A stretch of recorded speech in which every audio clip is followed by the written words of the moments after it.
मान बढ़ाई जमपुर जाई, तुम होए रहो दास समदासा। मान बढ़ाई में रहोगे तो काल के लोक में रहोगे। मान बढ़ाई छोड़ के परमात्मा में श्रद्धा बढ़ा के ज्ञान को आधार बनाकर इस सफर को तुम तय करो। बहुत आसानी से सफर तय होगा आपका और परमात्मा बहुत सहज मिलेगा। अब फिर ये जब सब समस्याएं हमारी हल हो जाएंगी और फिर भी कोई ऐसी बात आएगी तो दाता दूर नहीं। परमात्मा ने यही करके दिखा था कि किसी ने उनके साथ बकवाद कर दी थी, चिट्ठी डाल दी, 18 लाख व्यक्ति आगे इकट्ठे हो गए, खाना खिलाओ भोजन दो 3 दिन और साथ में 2 हर और 1 असरफी कि ऐसा सबको दिया जाएगा। इस लालच में दुनिया इकट्ठी होगी। परमात्मा कहते हैं कि जैसे मैं बिल्कुल गरीब व्यक्ति था, ये दिखाया मालिक ने रिहर्सल करके ट्रेलर दिखाया, लेकिन मेरी आस्था भगवान में दृढ़ थी। मैं कंगाल था, मैंने सब कुछ मालिक पर सौंप दिया था।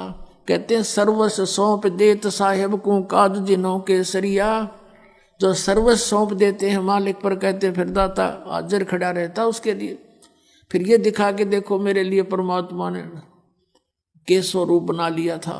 वो थे तो खुद ही, और के स्वरूप बना के देखो 18 लाख व्यक्तियों को 3 दिन तक भोजन भी दिए, 2 हर भी दे दी, कंबल और साथ में असरफी यानी 10 ग्राम सोना डेली प्रत्येक खाने के बाद दिया।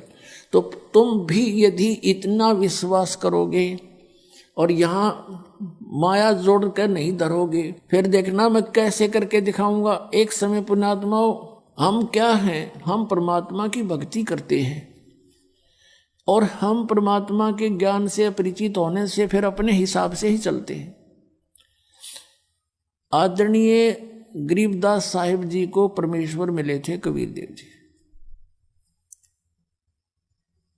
और फिर वो वाणी परमात्मा की उन्होंने लिखवाई। उस वाणी को पढ़कर बहुत से अनुयायी भी होने लगे गरीबदास साहिब जी के जाने के बाद।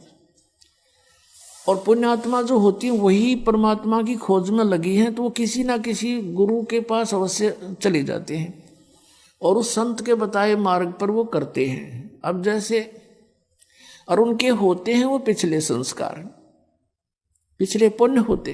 जैसी भी आपको शास्त्र अनुकूल साधना मिल गई तो ये आपके वर्तमान में किए हुए पुण्य भी आपके साथ होंगे। तो जैसे ये राधा स्वामी पंथ बना है, जैसे शिवदयाल जी थे, ये बहुत अच्छी पुण्यकर्मी प्राणी थे।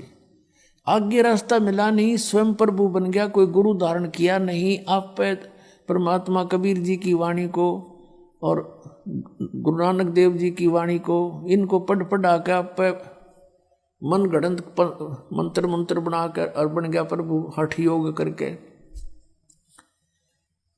और उसको साथ साथ और बहुत से प्राणी और बिगड़ गए उसके साथ, उसको परम धड़ी मान के।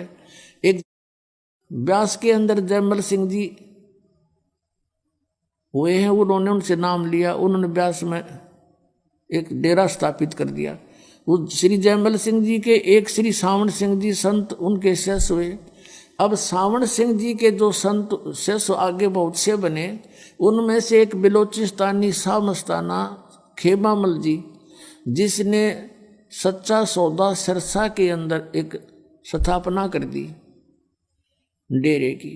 अब देखो श्री सावन सिंह जी के शिष्य तो बताते हैं लाखों की संख्या में थे, लाख के आसपास, उन्हें 1.25 लाख के आसपास बता रहे नाम दिया।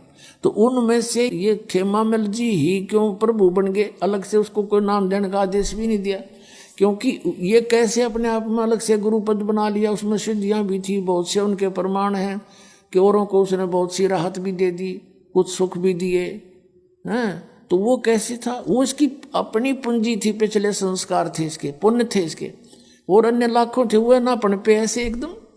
तो ये पिछले संस्कार से ही उसके कुछ थोड़े बहुत पूंजी थी, धन था भक्ति का, वो खत्म हो गया। अंत में इंजेक्शन रिएक्शन से उसकी मृत्यु हुई, वह बैटरी डाउन होगी, पिछले जन्म में चार्ज की हुई। तो ऐसे जीवन व्यर्थ होता है इनका।